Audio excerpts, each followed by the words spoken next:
Good afternoon, boys. Welcome to live stream. Good evening, boys. आते हैं internet F. Good afternoon, boys. Good evening, boys. What's up, boys? Okay, welcome to F stream live. How's everybody's joins? How's everyone's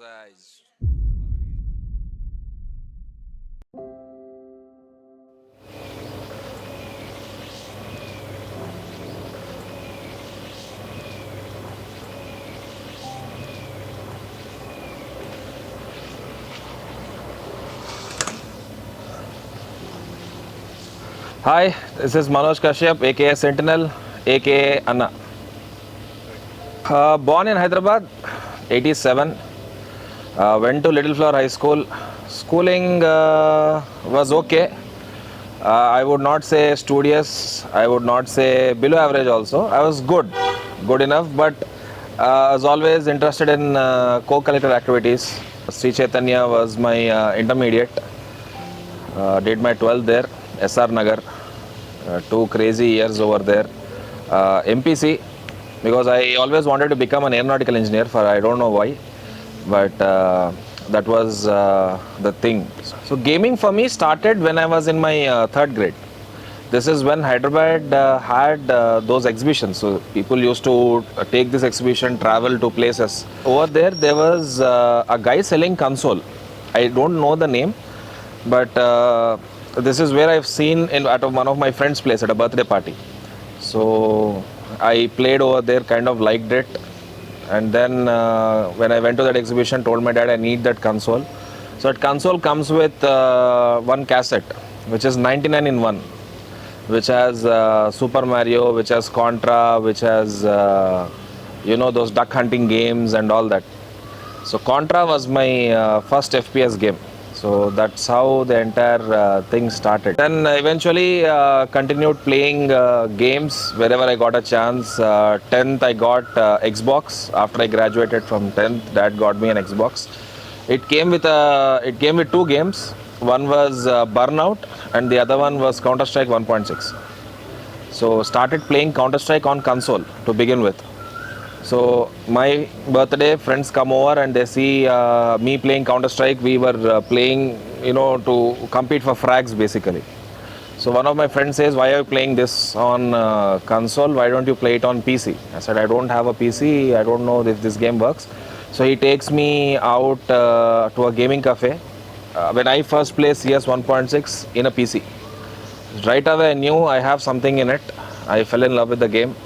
I wanted to pursue further. So immediately after I finished my intermediate, I got myself a PC. Till then I was playing in a cafe. Got myself a PC. Back then 1 GB RAM was a huge deal. Graphic card was there, but I don't even know what graphic card it was. So started playing on PC. Then we have deathmatch servers on Steam, so just randomly join any of the server and keep playing, just keep fragging Dust 2, and then eventually upgraded myself to playing 5v5 pugs. And then 2006 or 2005 we have our first WCG, World Cyber Games, which was 3 games which were conducted. One was 1.6, one was World of Warcraft, and the one was FIFA. Counter-Strike, we had a team. Our team name was called Gods, Gang of Devils. So me, Sharky, BT, there was Panga. I was Kim because I was using a config file for a guy called Kim who used to play in a clan called 3D from New York, USA.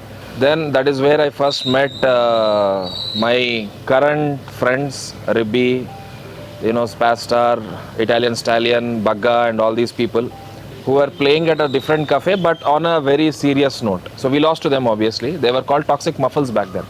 So then they liked me and my cousin who's playing. So they said, "Why don't you guys join us? We'll make a new lineup. We'll play for practice for next year." So for next year, we started playing. We called ourselves Invictus, and that's how the esports journey started. Saw some good teams come to India. In Delhi, there was NIP at that, and one other team which came down from Europe.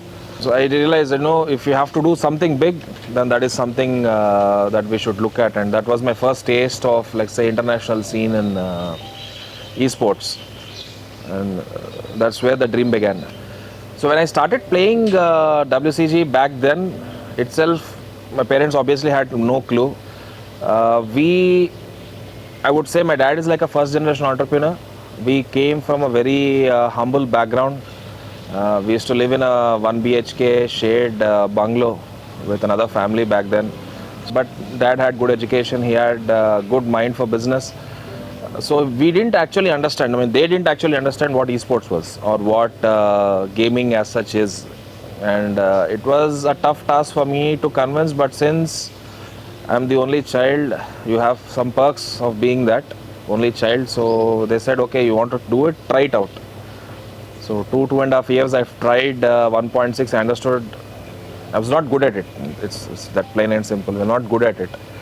Back then we was to lose to 80. So that was the only team that was good in India. We tried for 2.5 years. It didn't work out. Went to Harvard. Harvard had a esports scene. Joined a team where most Asians were playing, and we were doing good. But that's where I had little time to interact with people over there, try to understand how the entire esports ecosystem works over there, how to build a good organization, what you need to build a good organization. So got some fundamentals. So and did some groundwork as to the economics, financials, and all that. That's when Orange Rock started, and got in touch with Rangan, who's old friend again, and Ribi was managing it. So got in touch, understood more in detail about how Indian esports works, the quote-unquote politics that we have here, or all the challenges that we face over there. So once I had all this in mind, I was kind of, let's say, cooking everything, waiting for the right moment to enter, because now I have the background knowledge and to do it. And 2019 is when I wanted to get into it. We took a BGMI lineup, PUBG back then. It was not very successful. It was again a learning lesson over there. Learned a few things of how our esports players are and all that. And 2020 is when it all came together with Vertigo joining VLT. So that's how it began. Joined my family business. Post 2009, when I graduated from CBIT, immediately joined my family business. So my family is into export of granite, marble and engineered stone. We have the company that I work for, or it's my company technically, Mahi Granite, started in 2004. So it's been like 20 years right now. But dad also worked for a previous company which is also into the same field. He was one of the promoters for that company. He came out 2003, 2004, he started this. But right from my childhood, even when I was in schooling, I used to go with dad on Sundays to factory. So this business, what I got into, was not very new for me. So I know the basic stuff about this. What is stone, what we do, what are the machines, where do we market. So things that usually take for a newcomer about 6-7 months, I've been there, grown with it. So it was a very easy thing for me to do. And I'm a guy who loves traveling. This is a business which allows you to travel a lot, because everywhere in the world stone is needed, but stone is available only in few places across the world. So India, being the second largest exporter of stone, gave us a prime status where we can travel the world, sell granite or marble, whatever is it. So that's how I got into it. Suddenly one night, my parents and parents-in-laws decides that I have to go and do masters somewhere for no apparent reason. Harvard was a very good learning experience for me. People tell me why you need work experience. So once you have work experience, when you go into Harvard, you can put theoretical lessons to your practical knowledge that you have. So practically I was always there, but theory was never there, because I was not a commerce student nor a accounting CA student.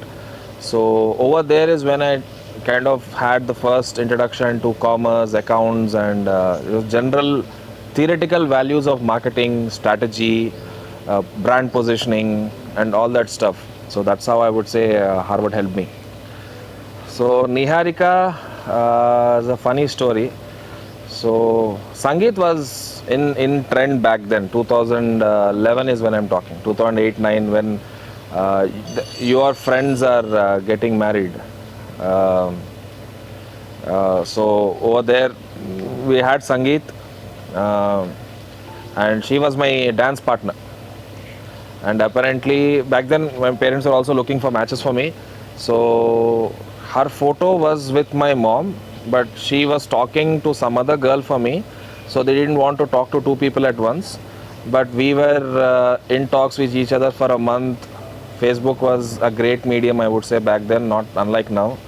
Added her on Facebook, started chatting, met couple of times, and yeah, that's how it started. And then I went to my mom and said, she's there, I like her, what do you think? Then she looks at her photo and she goes back to her room, opens the drawer, she finds the same photo over there, and like, if that's the case, then we'll talk to her parents and all. So it started like that. So that's pretty much it. Her first taste of gaming was in my room. I had all these medals from WCG, from Reliance Diginet, from Code 5. Those are the only medals I have. So whatever trophies I have is all from gaming. So she's like, what is this? What is that? They had certificates framed, put, and all that. So that's where I told I used to game. And like, she didn't understand the hell out of it, because she doesn't understand the fact that you sit in front of a PC, play a game, win, and you earn money, or you get prize pools out of it. So it was a challenge for us also, for her also, to understand that gaming is an industry. It is bigger than your movie industry. So it was a challenge, but yeah, I mean, I had the support that was needed. Once she understood what it was, she was very helpful for it. My son is not technical into gaming. He plays Roblox. That is the only thing he understands right now. I tried to teach him Counter Strike. You know, the two-hand gaming movement in a PC. Basically, you have keyboard, mouse, and all that.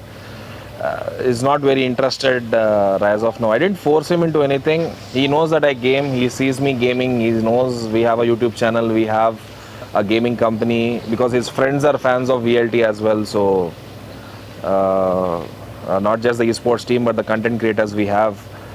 Kids of his age come out and tell that, you know, I'm a fan of T-Bone, I'm a fan of Fatu. I don't know why, but they tell it. So it was always it is a proud feeling for me, because we have built something which is serving all age groups. He's what, 10 years right now, and we have people all the way up to 35, 36 watching us. So it's a good movement for us. But yeah, I mean, gaming for him, it's his choice. If he wants to get into it, I'm always there to support. If not, also I'm fine. A friend of mine introduced me to PUBG. I downloaded it on iPad, and we used to play classics, 1-2 matches a night. While I was playing, and when I was talking about the game, somebody mentioned that this game again can be played on a PC. The same thing, on an emulator, on a PC. And being a PC gamer, that was the best thing for me. So back then, SteelSeries had PUBG edition stuff. This is a PUBG edition keyboard, mouse, mousepad, headphones, everything. So me being me, I've bought everything related to PUBG. Had a NZXT PUBG limited edition case as well. Built a proper gaming PC, monitor and all that, and started playing on emulator. Then one of them mentioned, why don't you stream this? I was like, I don't know what streaming was, nothing at all. It's like, when you're playing, you can stream it to YouTube and people watch you. I was like, wow, that is something else. So I thought, why don't I start doing it? No apparent, no reason that I wanted, subscribers and all that. Just while I'm doing it, let's put it on YouTube, because we had an option of doing it. Again, bought a webcam, had a second monitor for chat, OBS and all that. Didn't know what overlay was, didn't know what settings to keep, nothing. Just start streaming. It directly goes to YouTube. No starting screen, no ending screen. Just started playing over there, and that's how the entire gaming started. And people started noticing us slowly. 1,000 subscribers. Every milestone is what I remember. 2018 is when I started doing this. So then obviously that's what led to the first BGMI team as well. So that's how the entire journey started as VLT Sentinel. So once we were done with the team part, I didn't want to leave the scene. I wanted to do something for the PUBG community, and that's where I understood tournaments are a good way to build talent, understand and scope talent. So back then itself, we had two IPs. One is VLT Major, VLT Minor. So minor used to be all the T2, T3 teams that play regularly. We had scrims being conducted on the server on a day-to-day basis. Weekly scrims, so Monday to Friday, the leaders play on Saturday and Sunday. These good teams qualify for VLT Minor. So VLT Major, VLT Minor, we had 3 editions of each. Super successful, and that's where the channel traction is as well, what you see. But that was not the goal. The goal was to do something good. So it's all going good until one day somehow they decide to ban the game. So it was not a good thing because I was involved in all the aspects of PUBG. I had introduced a couple of good casters as well. You know, Sparrow was one of our good casters whom we bought out in that scene. We had a couple of other female casters as well who did our casting, so I was involved in that. I was involved with the players because we had a team and how the entire ecosystem works. I was always involved into the TOS part, where how TOS can help the teams grow. So I was involved in all the aspects of PUBG, and it being banned was a very big shock for us, and me also as well. It's like, what is the future of Indian esports? Because that is a game which is played by millions, and when that is not there, then what is the future going to look like? It was not easy to digest, but that is what it is.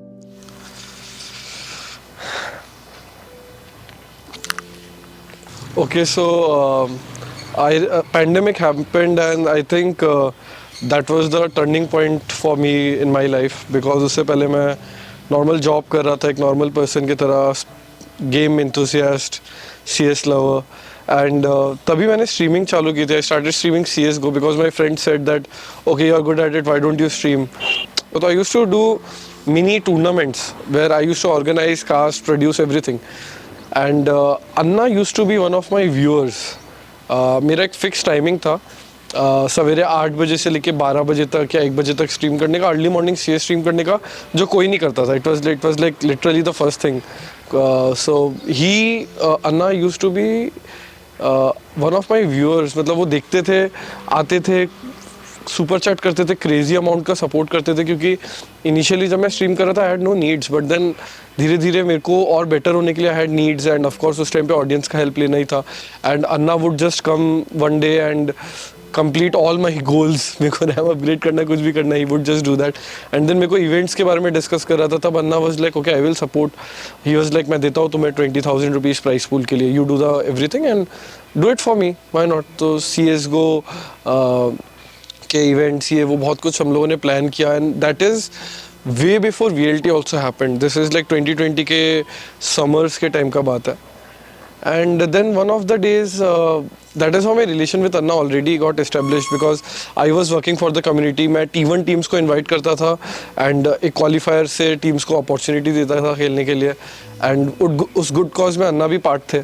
तो उसी course में अन्ना से मिला, and I used to watch he streams also. मेरे को पता चला कि उनका भी चैनल है. Initially I didn't know, but मेरे को बाद में पता चला कि ओके VLT माइनर्स या मेजर्स करके कुछ अन्ना उस टाइम पे होस्ट करते थे, BGMI के स्क्रिम्स. तो वो रात को स्ट्रीम करते थे आइडियली. सो मैं सवेरे स्ट्रीम करता था, फिर मैं अपना जॉब करता था, पढ़ाई करता था, एंड फिर रात को मैं उनकी स्ट्रीम देखता था. तो एक सर्कल बन गया था लाइफ का. तो एक दिन उनके स्ट्रीम पे देखा मैंने कि वो कुछ CCs वगैरह को भी हायर करके, जो बड़े नंबर्स के थे उस टाइम पे, like Jishu was there, Simar was there. उन्होंने एक स्टोरी डाली थी, टाइटल डाला था कि looking for a manager for my Valorant squad. And I had no clue that उन्होंने किसको साइन किया है, क्यों नहीं किया है, क्या किया है. But I just message him कि Anna I can do it for you, मतलब it's not much of an issue. And मेरे पास ऑलरेडी अन्ना के लिए एक वो कॉर्नर था कि यार he does so much for the community creators, why not, you know, I can even do it for him. So he said, I just texted him कि I can take care of all of it, I can manage these things. मतलब basics है मेरे लिए, not a tough thing, and अभी मेरे पास time भी है. And I think उस time पे आंटी ने भी मेरे बारे में अन्ना को बोला था and कुछ, and that is how we got connected, and he took me as a manager. I think अगर अन्ना नहीं होते तो I wouldn't have been here, you can say. I think I would have made it somewhere because मैं हमेशा से passionate था.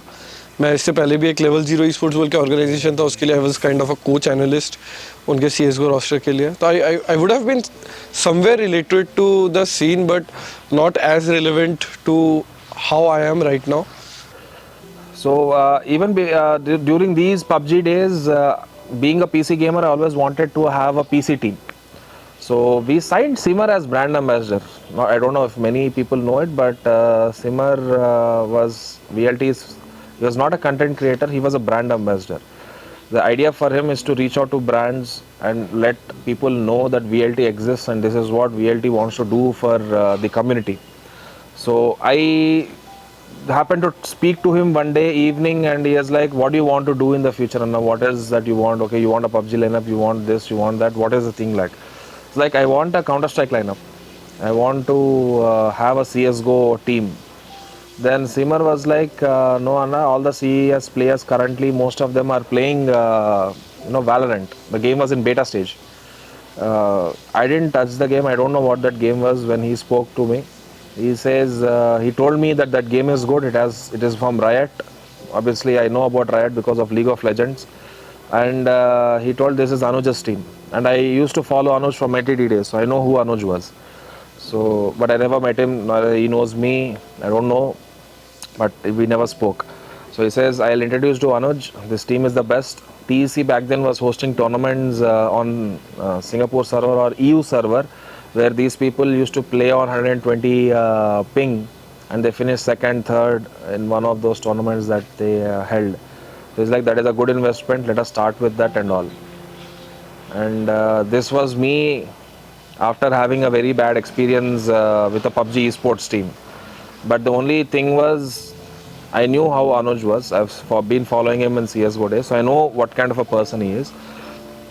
Since he was there, then I took, okay, I thought, let us take that next step forward and start with him this thing. So Anuj comes on to VLT Discord. We have our first chat. I tell him what I'm looking at from this team, what I want to achieve in PC Esports, what is the idea about it and all. So then he goes after talking the generic stuff as about how do we get paid, what would be the price pool split like and all that. The funny enough conversation was me telling them, you guys tell me how much money you're expecting, and coming to price pool split, I straight away told I don't want any split. Just keep all the money that you get. I don't want it, I'm not expecting it to be a revenue source. So I don't need any cut from it. So Anuj comes back and says, no, Anna, that's not correct. You should have a little bit of price pool split. That is now how industry works and all. I told him only to work out the contract, how he wants it to be, because I had no knowledge. The PUBG team that I had also never had contracts. I'm basically a person who don't believe in paperwork. I trust somebody, I expect them to trust back. If that is the case, then wonders can be made. If that is not the case, then a piece of paper can't help anything. So I said him to work out what is needed and all. So he kind of told me a draft. I sat with my legal team, drafted a very simple basic contract, and we give it to them. And we signed Vertigo in July 2020, and here we are right now. Preparations for VCL SA started in December of 2022, right after we lost the tournament in Thailand. I knew that some radical changes are to be made to revive the entire VLT scene or the lineup, or to achieve the results what we were targeting, because this is me coming after we being rejected the international league, and we also knowing firsthand what is going to be for next year, because people who are watching get this information very late, but we as stakeholders know what's going to happen next year, how the league is going to be, what is the structure of Ascension, what happens after Ascension going into international league. All that we knew well ahead of time. We had enough time to do it and all. We had talks with Nodwin, obviously, for the league. There was not enough clarity in that sense, is what I can say, because there were a lot of I would say, gray areas which needed some clarity before you can actually go ahead and invest in that league. I can't go into detail, but that was me having my from the stakeholder perspective. That was my issues, like not having a clear-cut roadmap as to what we can do with this league. So that delayed the process of getting international talent to a point where I felt it is too late right now to bring in international talent because we didn't have enough time to prepare for the league. But one, we can probably do it in 2024 because we didn't have time. But then Dav told me that he's in touch with Doma, and Doma was interested to join. He wanted to come to SA and he is willing to play. And also Anuj was nursing a very bad back problem. He was advised 3 months of rest. So this was in January where I didn't have my IGL, so I wanted an IGL as well. So none of the players who I had in my team can become a good IGL. So we were looking for straight away 2 players. So this discussion of do we just get Doma or do we get just an IGL, 1+4, 3+2. There's a lot of discussions happening, and I was traveling back then as well, so I had to work double time. Morning used to work for VLT over there, talk to agents, talk to players, understand who would be the right fit and all. We had very limited options there. So we were looking at a duelist, we were looking at an IGL, we were looking at a support player. In this entire mix, do we look at NA, do we look at EU, do we look at APAC? The player pool was very, very small by the time we started scouting, because of the doubts that I had initially with the SA League that was going to happen. So once I made up my mind and yes, this is what I'm going to do, the options were I had about 10 people in my hand who are good enough, whom I felt can get me that international franchise slot. The reason why we do all this is to eventually get there. So we don't want to build it step by step. We want to have a team where we can stick on to, which can get me to that international franchise level. So that gave me the idea of signing some players who played at the cream of the cream with the teams that played on champions, with the team that represented T1 teams over there. And I mean, obviously Liquid being one for EC1 and 100 Thieves as well, and Fnatic being with Doma. So they played the champions at the highest level possible. So that led me to thinking that yes, they bring on that extra sense of information which we don't have right now, and that led me to signing them. It was a very quick thing. From the day I spoke with their agent to Adam and Doma landing in Mumbai was just 10 days. In 10 days we were able to complete the paperwork, transfer whatever is needed, get their visas, get their tickets booked. And I guess February 12th or 13th is when they came to Mumbai. And that's how the entire Split 1 process started. End of Split 2, I kind of know because the cat was out of the box. I knew what the result is going to be. I was prepared for the inevitable. It is just a matter of time of when it's going to happen. Is it going to happen today? Is it going to happen tomorrow? But it is definitely going to happen. So I was prepared for it, which is also one of the reasons why I didn't want to be here. I want to be away from it, because VLT and the lineup being so close to me, I didn't feel I was ready to take the decision what I took, or I was not mentally ready of me being in India and taking the decision and living through it. So I know that I'm going to take this decision, and I also knew for a fact that I cannot be in India and live with that decision. So that's the reason I was in US for an extended period of time. I took the decision there, so I had support that was necessary for me to go through it and come out of it as well. So it was a tough decision, but it had to be made. 2020, when we signed Vertigo, we didn't want Velocity to be like this. And honestly speaking, I didn't want Velocity to be like this. We were a group of passionate gamers who had the passion to play and perform, represent India at the highest level possible. I always used to ask them, what is that you want? What is that players want? Right from we winning the India Today tournament and we representing India in the PVP tournament that was happening. What is that you guys want? Yes, Vibor had issues. He was unable to travel to boot camp. That's what led to we signing Sagnik. And playing internationally on a different server needed a LAN setup so that the coordination is there. It cannot happen from India because we had Anti playing from Kolkata, which is God knows what alliance is going to give you as ping.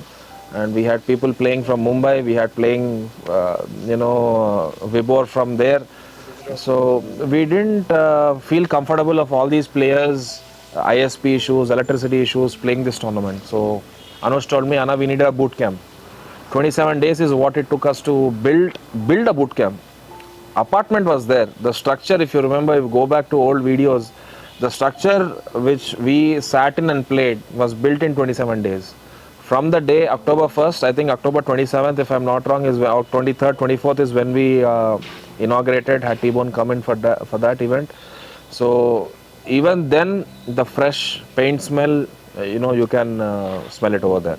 So it was that quick that we built, and it was always that, what is that you guys want? What is that the players want? Players wanted a coach. Yes, a coach was given. Players wanted an analyst was given. So I felt me as a person was always a provider. It's always me, it's my duty to provide stuff to the players so that players perform at that level and bring in the results. And we did good, I would say. I mean, the 2020 was a dream journey. 2021 also was good, right up to we losing till LCQ to Global Esports. We had an amazing run. After losing to GE is when we understood what we also need going further for VLT. That led to signing of DM. That led to we having Wakle also as a backup till he finished education, so that at one point we might have an option to bring him back. And that led to the infamous 7-man roster that we had. And 2022, we beating the same Global Esports and being in the first place for VCC over there. So it was a dream journey, and I guess that's what built all this fan base. That is what led to all this love and affection that we get from these guys. And it was overwhelming for me because when I started, I didn't expect all this. My expectations for esports was completely different. But fans being fans and they showing what they're showing right now led me to do all the other things that we are doing in VLT right now. Let it be service to the community, let it be content creators, let it be anything that we are doing currently. So that's how the entire mindset of mine also changed after getting into it and being part of this community. And last thing, what would you say to the fans who supported you always? Feel the velocity.